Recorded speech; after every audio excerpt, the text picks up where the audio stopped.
Okay. Hello, everybody. In the last lecture,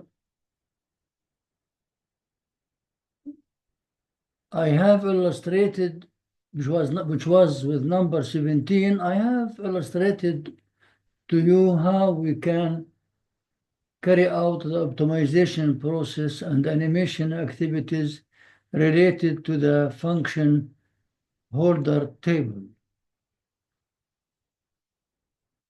In this lecture, we shall do similar activities to the same function by using LabVIEW. So at first, we shall try to plot the function in three-dimensional space graph, and then we shall drop the contour of this function, and then we shall find the minimum value of the global minimum and of the local minimum. Yes. And at the end, we can also see how we can animate the motion of the particles, which represent, of course, the motion or the changes of the positions of the particles up to the final iteration where the convergence occurs. So let us begin with the function plotting. It is here in this program, which is given a number 97.1. Here is the front panel of the LabVIEW program. It is a three-dimensional graph. These are the four legs, which represents the global minimum. And as you see, there is a lot of local minimums also included here. So in order to plot the holder table function in LabVIEW, it seems to me that it is easier. Everything here is ready to use, and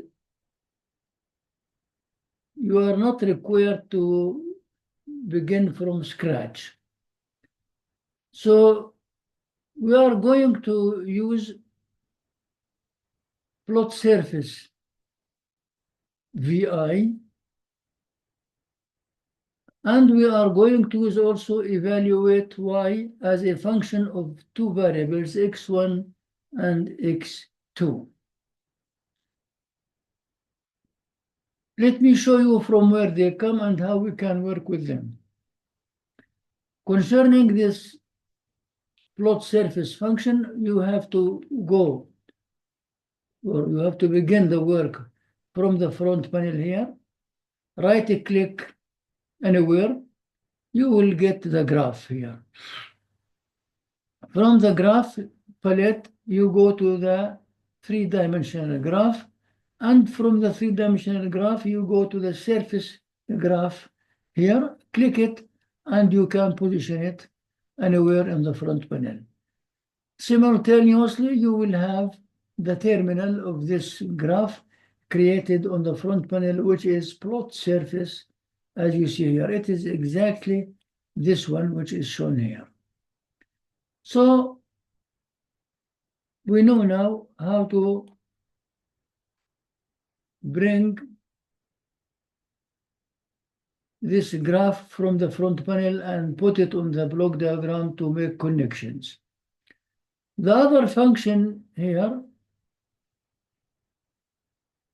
I have explained to you once that this is very useful function because you input the required one-dimensional arrays X and Y.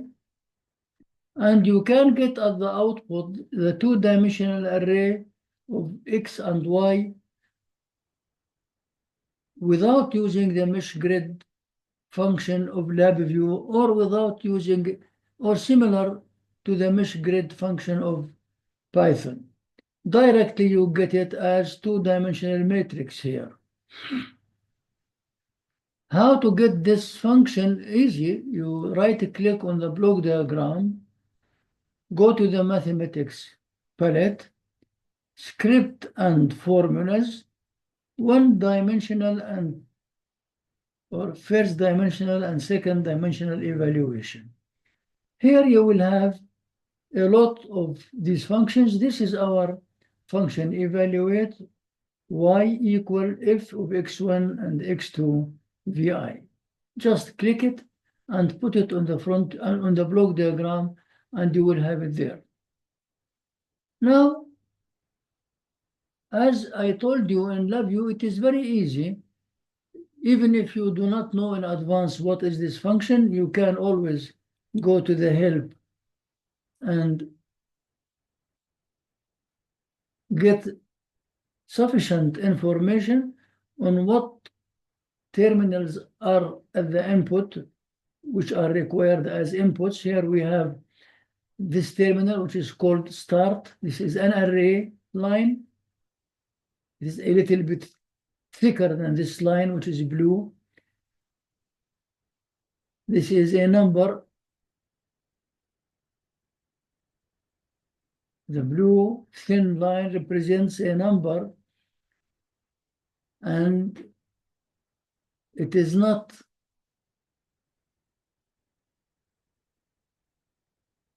used here.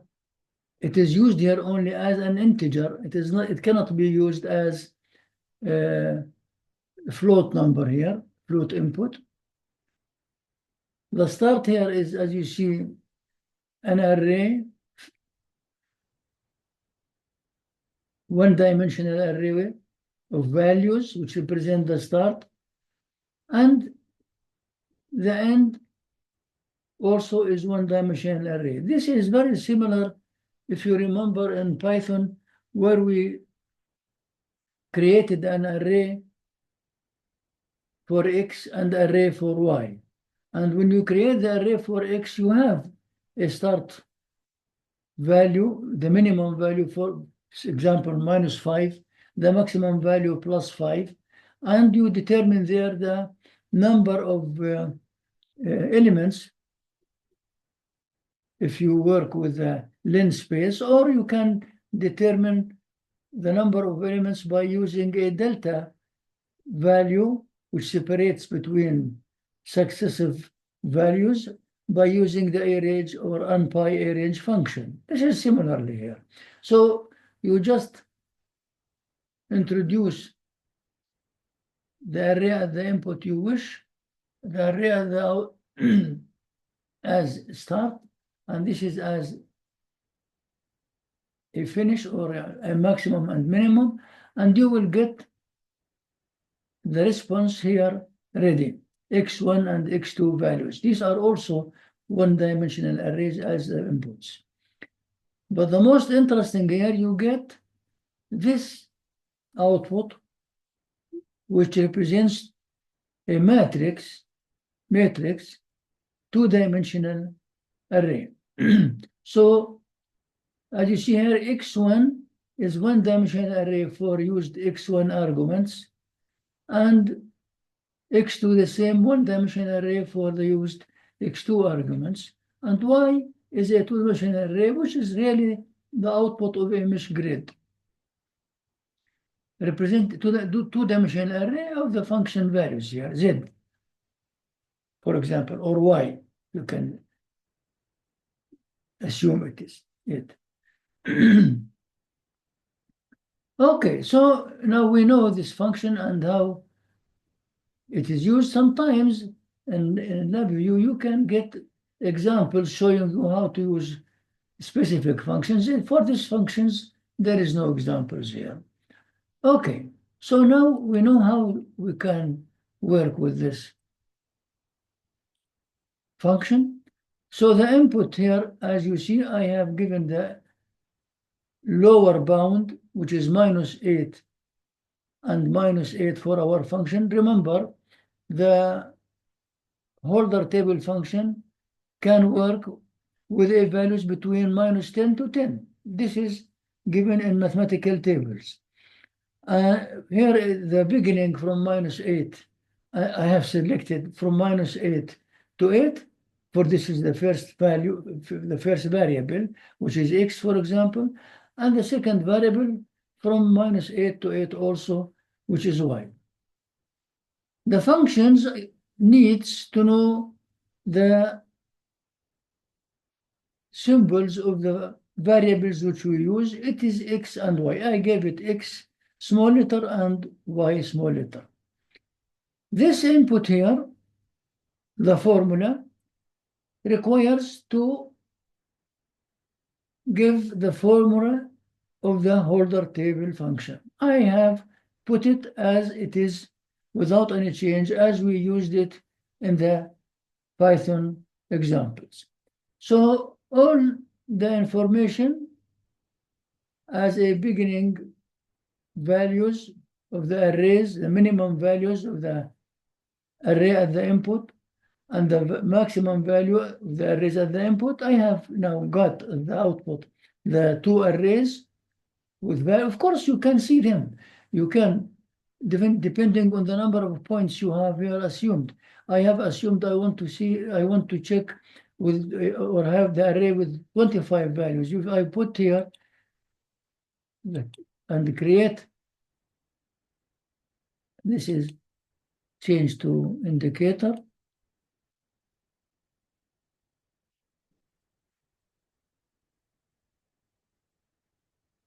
And now I connect it. Now it is existing here in the front panel. If I open it and run the program, I shall get 25 values for it. And all these values begin from -8, and the final, this is the beginning, the start value, and the ending value will be 8. So if I go there to the front panel and run the program, here the beginning from -8 with the given increments until you reach the final one, which is 8. How to know about it? It is easy in LabVIEW. This is an array, as you see at the output. There is a function in LabVIEW called maximum minimum. Let me show it to you if it is here. Maximum minimum value. This is the function. I input to this function the array of interest, and I can get at the output here, create indicator. This is an indicator. And here is another indicator which give you the value of the maximum and minimum values, which is 8 and -8, as should be. So if I run the program, here this is the maximum value, and this is the minimum value. And when I run the program, I shall have 8 and -8. This is -8, and this is approximated as 8. This is really has been taken, not exactly rounded, but this is the case. Let me see, maybe we can find it with the digits here.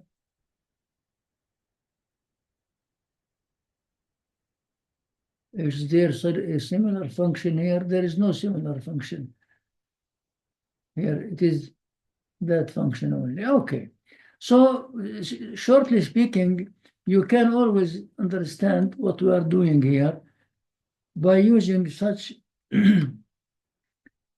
test simple functions in order to be sure that you are correct and doing the right thing.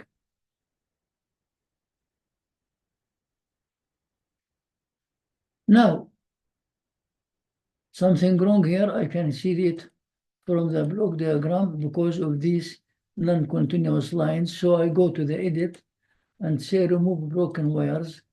And this function now is not necessary for me to get a maximum or a minimum value. I can take it away also. And here's our program as it was before. So now, when I run the program here and go to the front panel, and let us go to the front panel and run it, run it, we shall get the figure as you see here, which is exactly as that one which we have achieved when using Python. Okay, so we have created the figure in a three-dimensional space, as you see, and without any difficulties or problems. We do not save anything. We keep it as it is. Okay, now we go to another activity. Let us, okay, I have gone out from this place. I shall go back. So, okay.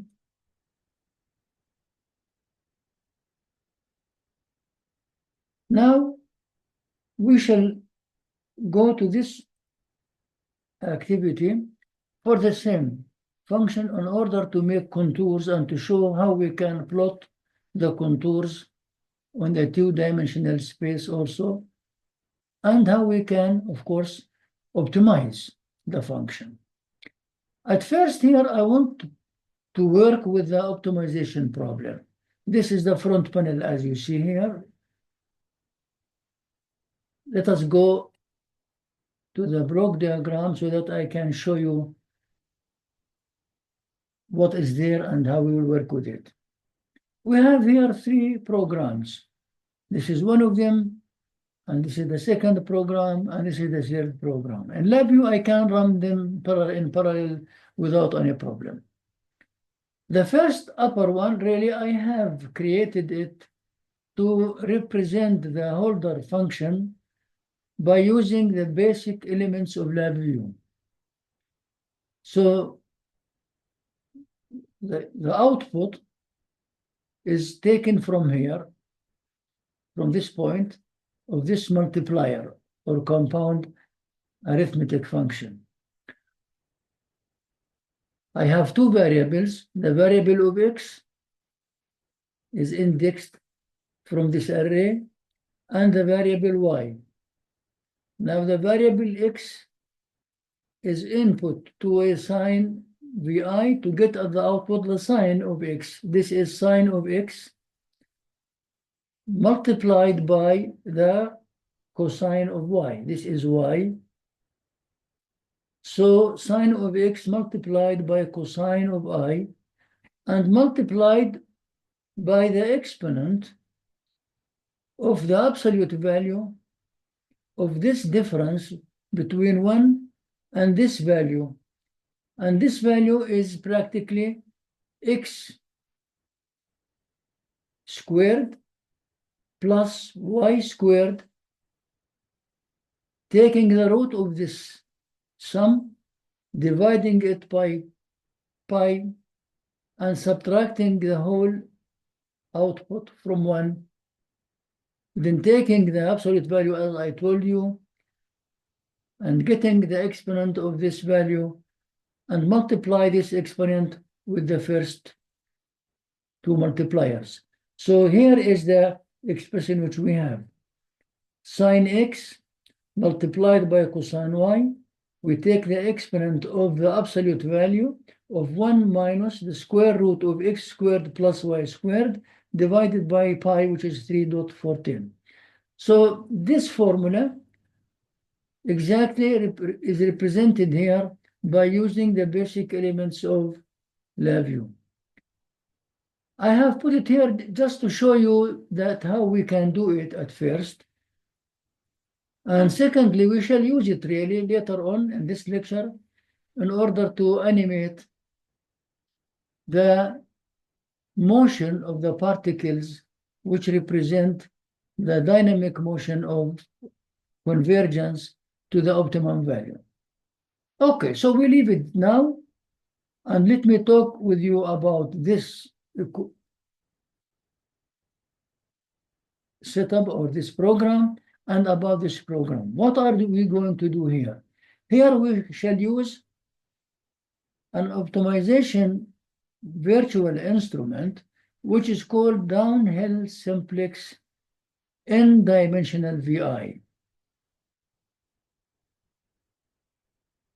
Believe me, it is not difficult to work with them. You just right-click the block diagram and go to the mathematics, and then you will have here a palette for optimization, and here you shall find here Downhill Simplex n-dimensional VI. To know about it and what it will do or what it can do, okay, as I told you, you may go to the help directly, or if you feel yourself experienced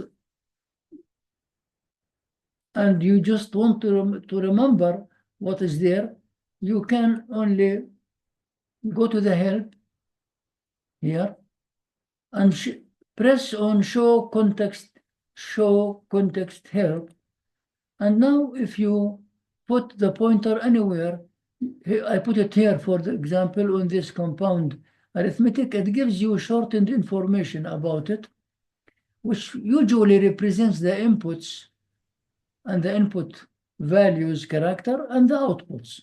Suppose I put the cursor here, now I have information about the exponential, that it takes a one input array, it gives you an output array, and computes the value of e raised to the x power of the exponential of x. The same thing applies to this function. When I put the cursor here, I get this information directly. So this function has an input here, you can use it, which determines the accuracy of the function. Usually this function or VI suggests you a degree of accuracy or tolerance accepted, and then it shows you that there is an input should be, which is a start array of values which represent the start of search. And this is the big X here represents, as you see, the values, variables, X and Y, which are going to be used. As you see, it is here represented not as an integer, as you see, it is not an integer. And here is the function, which is the function of the holder table. The output you will get here directly, it will give you directly the minimum, which means the coordinates where the minimum occurs, and the value of the function f of minimum, which means the minimum value itself. This is the most important. If you are not satisfied with this information and you feel that it is not clear for you, you can click on the detailed help. Then you go here, and now you shall see a lot of information and backgrounds given to you, showing the inputs again, the input string of the variables, the input string of the function, the input array of the values which represent the start search values, and you get the outputs here. So the technology, the approach which we can use is always the same. It is really without any problems and easy to work with. So now we have placed this function on the block diagram to work with, to find the coordinates of the points which represent the minimum. and the value of the function at these coordinates. I don't know why I have written if. I think it is not if, it is the coordinates values. Okay. This string here, as you see, requires from you to put the variables. Usually we are working with a convex function which has two variables, x and y. This is x and this is y.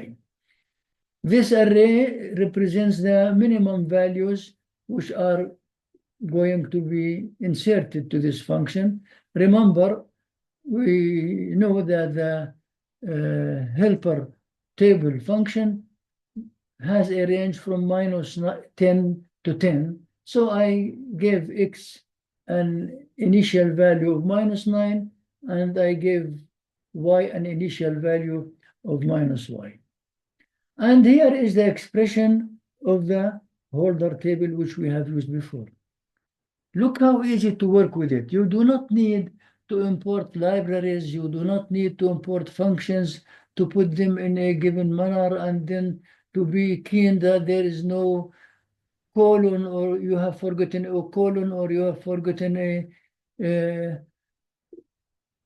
as we do in Python. Really, this setup, which is in LabVIEW, is, as I know, as I feel it, it is designed so that you can practice with it directly. And it directs you and tells you what are the types of the inputs needed, what are the outputs which are expected, and you have just to work with this with minimum required knowledge and do it. And in Python, you remember, you have to build the program from scratch every time. And you have to work through details. Of course, by time, if you are a specialist in this area and you will work with it for a long time, then you will remember it, of course. No problem with that. Okay, so what we are expecting here, we are expecting when we run this program to get at the output the minimum value, global minimum value, and the coordinate of this global minimum value. But remember, we have at the same beginning said that this function has one global minimum, which is repeated 4 times because we have their 4 legs. It is the same for the 4 legs, but the coordinates which are going to be here could be different. Now, if we work with this function, it will work well, and there's no problem, and it will give you the answer. But this function has many other local minimums. You have seen them in the figure. There is a function in LabVIEW here, which is find all minima. Minima is the plural of minimum. Find all minima in dimensional VI. Again, this VI also there exists, no problem. You go to optimization, here it is. Find all minima, find all minima in dimensional VI. In dimensional because we have 2 dimensions, X and Y. Okay, so here it is. It requires the same approach. It requires from you to input the start estimating points from -9 to X and -9 to Y. The end values you suggest for 9 and 9. The string which represents the variables X and Y, and the equation which represents the function. Here it asks you, here there is an input, as you see, the algorithm. I have, okay, let me cancel it and create it for you. Suppose it is not existing. So what I have to do, I just put the cursor here and you shall see the word algorithm. So you have to define what algorithm you are going to use. I right-click it and select create a constant. Here, now I have a window or a ring where I can select between the gradient, conjugate gradient method. We have worked or downhill simplex. I have selected conjugate gradient. It is the same. There is no big difference between them. Here is also a port which suggests for you an accuracy of 1 with an exponent to the power of -8. Very high accuracy really requires. And here also there is an input here, number of trials. It suggests to you what number of trials you need. Of course, the higher of numbers is better for you. I selected 15 trials. You can select 5 and it will be sufficient. If you want to know what does it mean, okay, we right-click here, go to the help, and here you see number of trials. If we go here, number of trials is the number of the randomly chosen start points of the optimization process. So the process here as it is in PySwarms.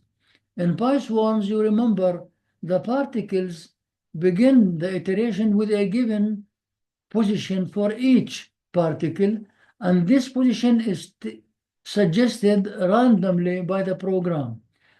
And these positions now becomes to move and to improve the position from a state to another state until all the particles converge to a specific point. Here, the same thing in this algorithm. You need to suggest how many times to select the initial values, how many points to select. Okay, it is clear. Now let us go to the front panel and see what is there if we run the program, both programs. If we go now, I click on Windows, show front panel, and now I am here. If I run the program, let us run it. What do we have? First of all, this is the result which I achieve by using the simplex method, where we find only one global minimum. It is -19.25. Remember, we have got exactly in Python, it was -19.2.8, I remember. Here, -19.25. And the coordinates of this point is -9.9.66, -8.06. If I run the program again, you see the same thing I get here. But what is there here? These are the results of optimization when I run the other program, which finds all the minimum. Look here how many minimums there. One, or you can count from here. This is the value of the function, the minimum value, and this is the coordinate of it. So for this minimum value, -2.35, the coordinates of x and y are -489, -334. For this value, you have these coordinates. The third value, you have these coordinates. So how many local minimums we have here? 1, 2, 3, 4, 5, 6, 7, 8, 9, 10, 11, 12, 13, 14. 14 minimum local values are detected by this program. But what is interesting here also, we have, if you look at the value here, -19.25. It is the same as this value. This is a local minimum and a global minimum value. The minimum value here, it has also its coordinates. What are they? If this is the last one, so this is before the last one, it is here. Here, it is given 966 minus 8.5 minus 8.5 or 0.6.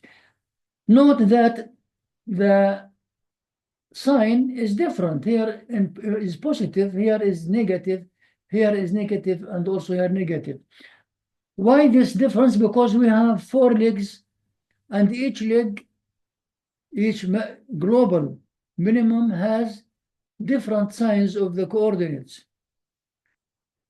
If I run it again, maybe I can find another values another time. Let us see if there is minus 19. Here it is. It is the first one now. What are the coordinates now? It is minus 972. Minus 972. It is an approximation, of course, and 7.97, which is about 8. Here 8 in minus, here 8 in plus. Here the y in negative, here the y is also negative. So it depends, because we are expecting to have 4 different sign coordinates for the 4 global minimum values. But look how marvelous, really, and how it is interesting to work with LabVIEW. With this function, you can have detected all possible minimum values at the same time, the global and the local values of the minimum. And without a serious effort, all what you have to do is to assign the beginning or the start search values within, of course, the bounds of the function, which is minus 10 and plus 10, minus 9 to 9, for example, minus 9 to 9. Give the names of the variables, give the expression of the function which you are working with, and you will get everything ready. Anyhow, I hope that you will like it. But concerning the upper setup here, which represents the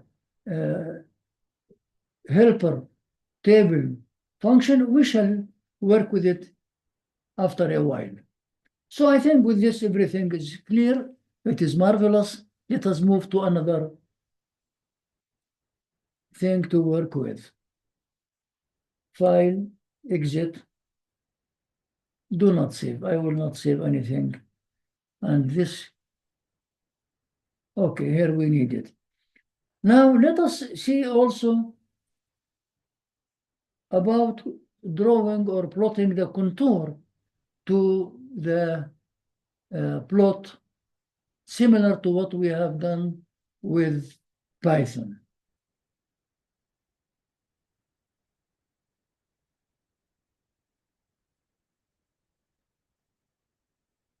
Okay, so now you guess this is our function graph in 3-dimensional space. If we go to the block diagram, it is shown here. To draw it, you know, this is the function evaluation y. This is the 2-dimensional output, which represents the output of the grid of NumPy. And now, in addition to this is just given to you to, again, repetition to show you. And in addition to this graph, we have another graph, which is called 3-dimensional contour 2. And it is drawn by, it is coupled with the plot helper VI here. Where it is and how it works. First of all, I will show you it. This is the graph, 3-dimensional graph. This is the contour. So I plot it anywhere I want. Let me see aside here, put it. Here it is. And now if you go to the plot, to the front, to the block diagram, you will see it there. Here it is. This function is the terminal of this graph. And it is exactly the same as this one, which is here. three-dimensional contour. This is three-dimensional contour 2. This is because it is repeated. So, as you guess here, by using this function, we can find a contour plot laid on the graph itself in three-dimensional option or in two-dimensional option. So if we, of course, in LabVIEW, don't be confused by putting the block diagram here or there. I can put them aside each other. I can minimize this as this. And here with Windows, I can show tie left and right. And now you have at the right side the block diagram, and at the left side you have the front panel, but the front panel is not seen clearly. So you can put this backwards and you can increase this again and see the setup newly. So what do we have here? Well, if you go back to the block diagram, so we have also connected the terminal of the holder table function. This is the function.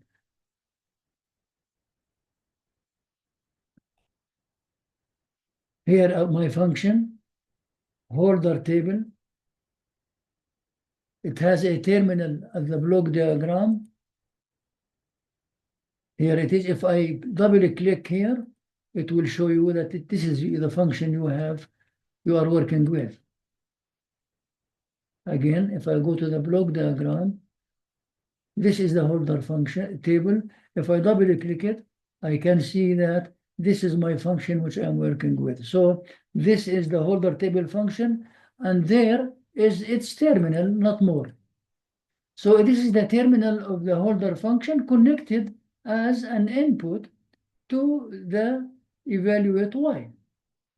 And here the arrays which represent the initial and end values arrays x and y. I have put, instead of -9 and 9, I have put -8, -8, 8, and 8. They are also within the bounds of the holder table function, which is between -10 and 10. So nothing new here for you. The output is taken now from here and fed to the plot surface to get this figure. And it is also taken and fed, look, and it is fed to the plot helper to get this figure here. This figure represents the contour graph of the holder function in two space, x and y. Look here, this knob here shows you x and y.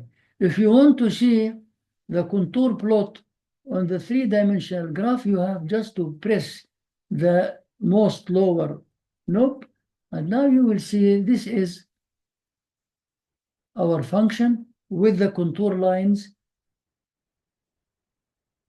and different intervals of the figure itself. So now we have a contour plot in three-dimensional or a contour plot in single dimension or in XY plane. Now, as you know, I told you also, you can right-click this figure here, go to the three-dimensional plot properties, and you can manage the properties of the plot. Suppose we want to see the contour itself, the contour, and let us say we want, what do you want to change here for you? For example, I do not want to change the color map. Let us maybe go here and see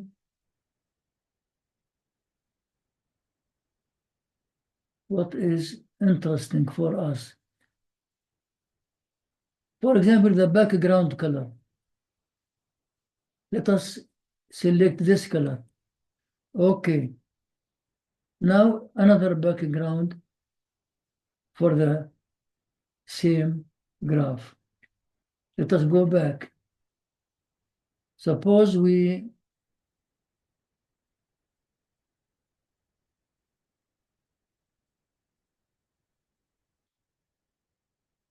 know the contour itself here.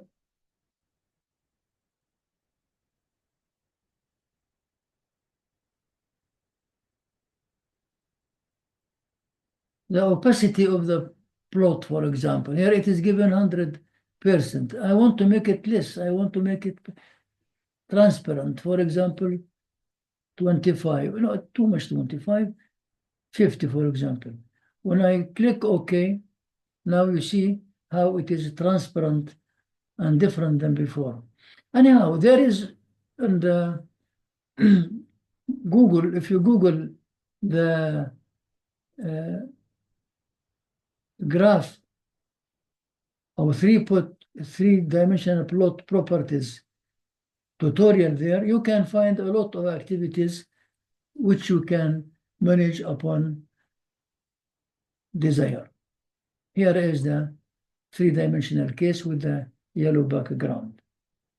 Okay, now we have finished with the contouring. What is left is to show you how we can also animate the motion by using LabVIEW. Really, I have done this before for you with another example.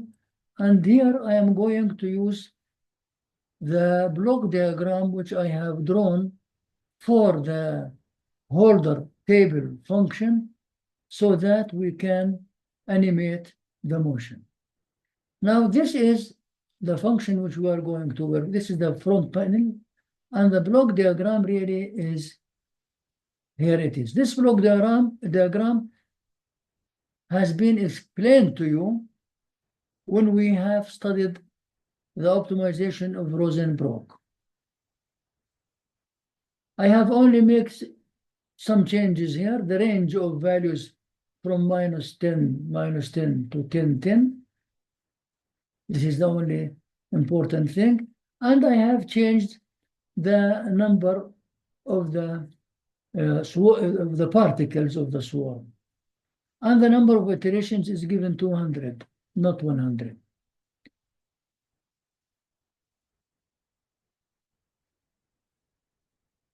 Now, if we double-click this sub-VI, this is the front panel of this sub-VI, and the block diagram of it is shown to you here. In this block diagram, I have drawn several functions. One of them, as you see, is the Rosenbrock function. This is the Rosenbrock. The output could be taken from here. This is another function of interest for me. And here is the holder table function, which I have drawn before and showed you that the output will be out from this compound, which is connected as an objective function. Now with this, of course, how this is created, I have shown you before. I have taken the value of x, the value of y, and the sine of x, the cosine of y, multiply together, and so on, as I have explained to you before. You can go back to the lecture and watch it again. Now, if I want to work with this program and go to the front panel here, you can see, sorry, before going there, the program here works by using global optimization VI. So this VI gives you the global minimum only, and which is of interest for us. We are not interested with all minimums. So, of course, how it comes, it is also there, as you see here, global optimization VI. This is the function of interest here, which is there. We are working with it. And if you go back now to the front panel, you find that as a result of our work, we have got the minimum value minus 19.209. Remember, in Python, it was minus 19.208. Look how precise the work is. It is exactly the same. And the value of the objective function, of course, in this case, it will be the same, minus 19.2.85. Here it is rounded to 9, not more. The coordinates of the minimum value are 9.668.55. To notice or to see the swarms, how they are moving, you have just to run the program and watch it. Look how they are quickly converging to this point. Again,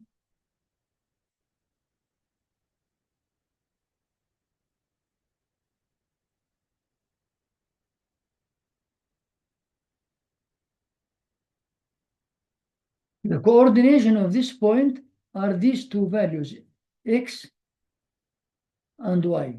Y here, it begins from 7 up to 10. Here it is 9.66. Here is 9.